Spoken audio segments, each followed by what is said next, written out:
வணக்கம். இந்திய நேரப்படி காலை 6 மணி ஜெம் தலைப்புச் செய்திகள். பகுஜன் சமாஜ் கட்சியின் மாநில தலைவர் ஆம்சாங் அரிவாளால் வெட்டி படுகொலை. சென்னை பெரம்பூரில் உள்ள தனது வீட்டருகே ஆதரவாளர்களுடன் பேசிக் கொண்டிருந்த போது உணவு டெலிவரி ஊழியர்கள் போல் இருசக்கர வாகனங்களில் வந்த கும்பல் விரிச்சியல். சென்னை வடக்கு கூடுதல் ஆணையர் ஆஸ்டா கர்க் தலைமையில் 10 தனிப்படைகள் தேடுதல் வேட்டை. அண்ணா நகர் சுரேஷ், தம்பி பாலு உட்பட 8 பேர் மீது போலீஸ் நிலையத்தில் சரண். ஆம்ஸ்ட்ராங் ஆதரவாளர்கள் குவிந்ததால் பதட்டம், போலீசார் குவிப்பு.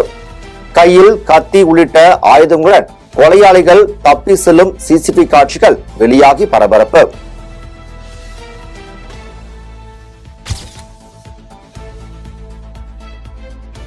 ஆம்ஸ்ட்ராங் கொலையில் தொடர்புடையவர்களை உடனடியாக கைது செய்ய வலியுறுத்தி ஓமந்தூரார் மருத்துவமனை முன்பு பகுஜன் சமாஜ் கட்சியினர் போராட்டம்.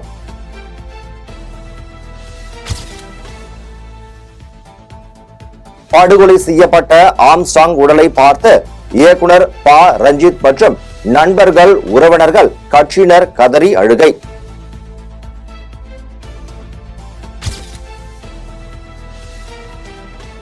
பகுஜன் சமாஜ் கட்சி தலைவர் மாயாவதி, எடப்பாடி பழனிசாமி, கிருஷ்ணசாமி உள்ளிட்ட பல்வேறு தலைவர்கள் இரங்கல்.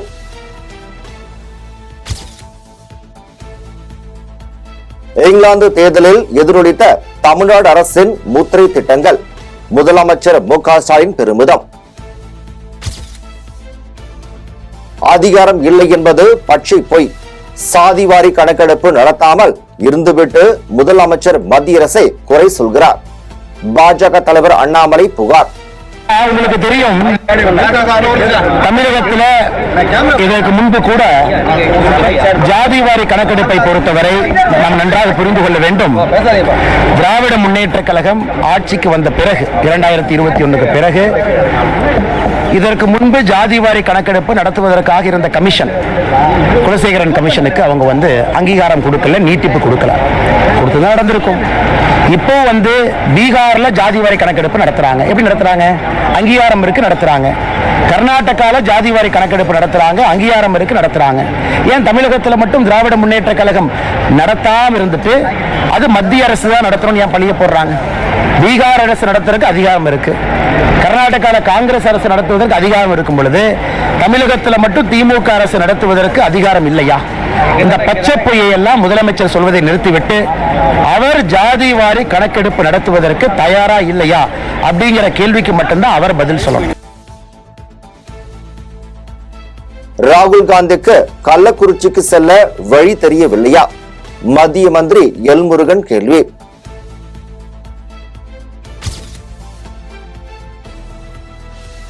முறையான சான்றிதழ் இல்லாமல் வாட்ஸ்அப் உரையாடல் மட்டுமே ஆதாரம் ஆகாது.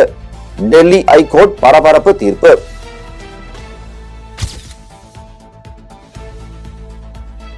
ஆகஸ்ட் 11ஆம் தேதி முதுநிலை மருத்துவ கல்விக்கான நீட் தேர்வு 2 ஷிப்ட்களாக நடைபெறும் என அறிவிப்பு.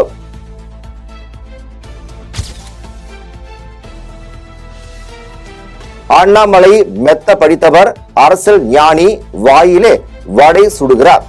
ஜனநாயக முறைப்படி இடைத்தேர்தல் நடைபெறவில்லை என்பது அவருக்கு தெரியும். எடப்பாடி பழனிசாமி நக்கல். அனைத்து இந்திய அண்ணா திராவிட முன்னேற்ற கழகம் விக்கிரவாண்டி சட்டமன்ற இடைத்தேர்தலில் புறக்கணிப்பதாக ஏற்கனவே அறிவித்துள்ளது. அதற்கு என்ன காரணம் என்பதையும் நாங்கள் ஏற்கனவே விளக்கியமாக தெரிவித்துவிட்டோம். இருப்பினும் வேண்டுமென்றே அனைத்து இந்திய அண்ணா திராவிட முன்னேற்ற கழகத்தை குறை சொல்லி திட்டமிட்டு பேசியிருக்கின்றார். இந்த தேர்தலிலே அனைத்து இந்திய அண்ணா திராவிட முன்னேற்ற கழகம் போட்டிட்டிருந்தால் 3வது இடம் 4வது இடம் வந்திருக்கும் என்று ஒரு கருத்தை தெரிவித்திருக்கின்றார். அவர் மெத்த படித்தவர், மிகப்பெரிய அரசியல் ஞானி. இந்திய ஒலிம்பிக் அணியுடன் பிரதமர் மோடி சந்திப்பு. கலந்து கொள்ளாதவர்களுடன் காணொலியில் கலந்துரையாடல்.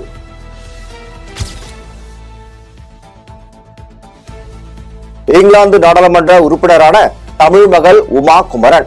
மு.க. ஸ்டாலின் வாழ்த்து.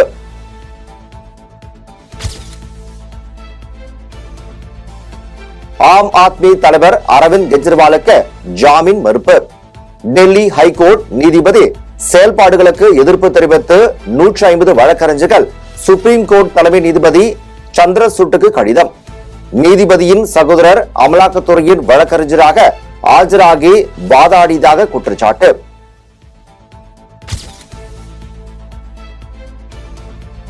மத்திய அரசின் 3 புதிய குற்றவியல் சட்டங்களுக்கு எதிராக சென்னை உயர்நீதிமன்ற வழக்கறிஞர்கள் திங்கட்கிழமை நீதிமன்ற புறக்கணிப்பு.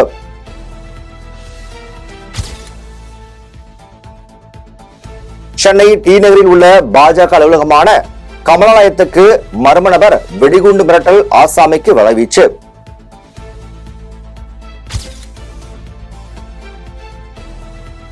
நாகப்பட்டினம் கீழ்வேளூர் அருகே இருசக்கர வாகனத்தில் லிப்ட் கொடுத்து மூதாட்டிக்கு பாலியல் தொந்தரவு. ஓடும் பைக்கில் இருந்து பாட்டி குதித்ததில் கால் முறிவு. குற்றவாளி மீது நடவடிக்கை எடுக்க வலியுறுத்தல்.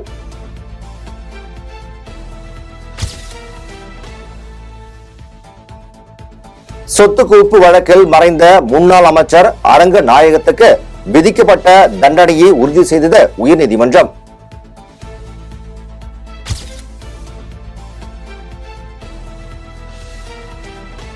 பாஜக சொல்லித்தான் விக்கிரவாண்டி இடைத்தேர்தலில் அதிமுக புறக்கணித்தது. தமிழகத்தில் சின்னம் ஆள் இல்லாத கட்சியாக பாமக வளர்ந்து விடுகிறது. விடுதலை சிறுத்தைகள் தலைவர் திருமாவளவன் பேட்டி.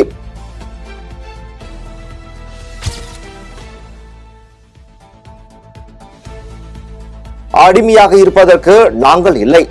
சட்டமன்ற தேர்தலையும் புறக்கணிப்பாரா எடப்பாடி பழனிசாமி? அண்ணாமலை கேள்வி.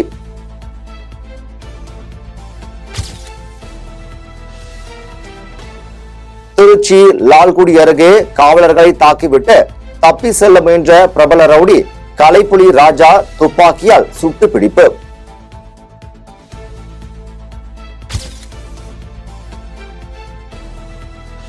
சென்னையில் விளம்பர பலகை வைக்க போலீஸ் தடையில்லா சான்றிதழ் அவசியம். சென்னை மாநகராட்சி அறிவிப்பு.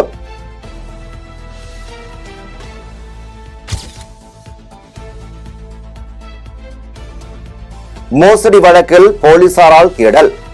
மைவி 3 ஆட்ஸ் நிறுவனத்தின் பங்குதாரர் சக்தி ஆனந்தன் சென்னை நீதிமன்றத்தில் சரண்.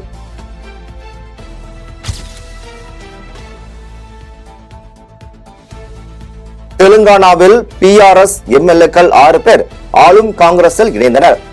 காலியாகும் சந்திரசேகர ராவ் கூடாரம்.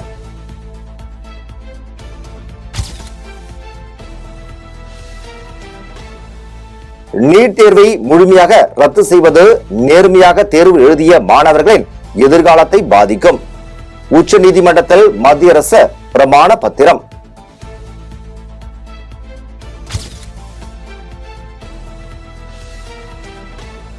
தேசிய மகளிர் ஆணைய தலைவர் ரேகா சர்மாவுக்கு உதவியாளர் கொடை பிடித்தது பற்றி எக்ஸ் தளத்தில் படத்துடன் அவதூறு கருத்து. மகுவா மொய்த்ரா எம்பி மீது டெல்லி போலீசார் வழக்கு.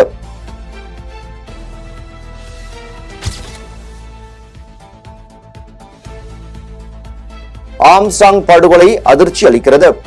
தமிழகத்தில் சட்டம் ஒழுங்கு சீர்குலைத்து விட்டது.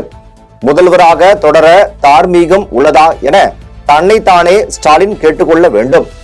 முதல்வருக்கு அண்ணாமலை அட்வைஸ்.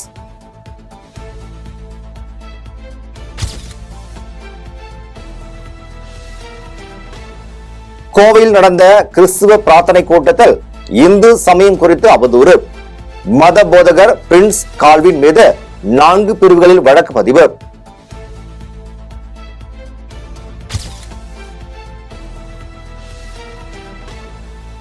கரூர் மாவட்ட முதன்மை அமர்வு நீதிமன்றத்தில் முன்னாள் அமைச்சர் விஜயபாஸ்கர் ஜாமீன் மனு மீதான விசாரணை.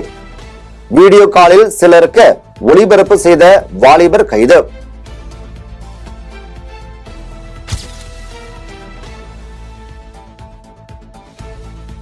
மேற்கு வங்கத்தில் தன் உத்தரவை மீறி புதிய எம்எல்ஏக்களுக்கு சபாநாயகர் பீமன் பானர்ஜி பதவி பிரமாணம். Governor CV. ஆனந்த் போஸ் கடும் எதிர்ப்பு.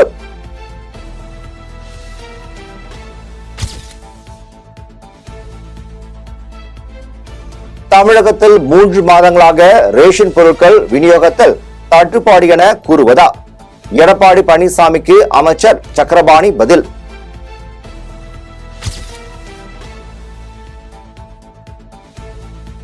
காலி மது பாட்டில்களை திரும்ப பெறும் திட்டம் செப்டம்பர் முதல் அமல் என சென்னை உயர்நீதிமன்றத்தில் டாஸ்மாக் நிர்வாகம் தகவல்.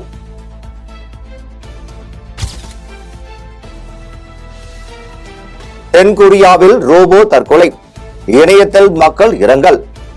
வேலை நேரத்தில் உடைந்து விழுந்ததால் இது உலகின் முதல் ரோபோ தற்கொலையாக கருதப்படுகிறது.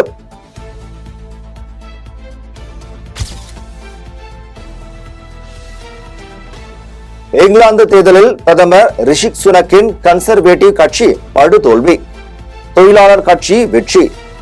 கியர் ஸ்டார்மர் புதிய பிரதமர், பிரதமர் மோடி வாழ்த்து.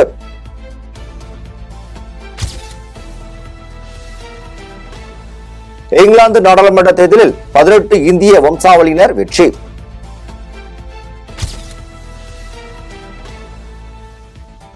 கிரீஸ் நாட்டில் வாரத்தில் 6 நாட்கள் வேலை, நிபந்தனைகளுடன் 7வது நாளும் வேலை செய்ய அரசு புதிய திட்டம்.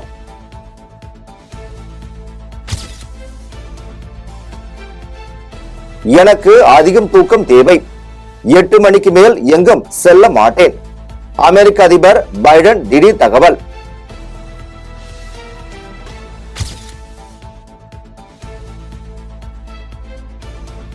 ஏழு கடல் ஏழு மலை படத்தின் 2வது பாடலான 7 மலை வெளியீடு.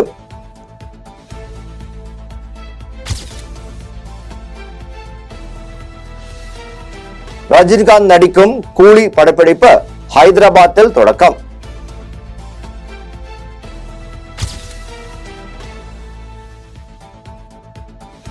சுவாச குழாய் நோய் தொற்றுகள் இருந்து தப்பிக்க மாற்று அணுகுமுறையை தேர்வு செய்யுங்கள் என நடிகை சமந்தா சர்ச்சை.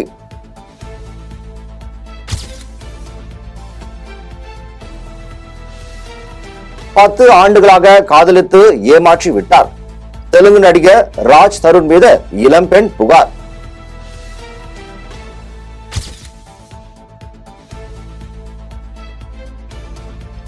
பெண்கள் தங்களுக்கு வசதியான சானிட்டரி நாப்கினை அணிய வேண்டுமென நடிகை நயன்தாரா வேண்டுகோள்.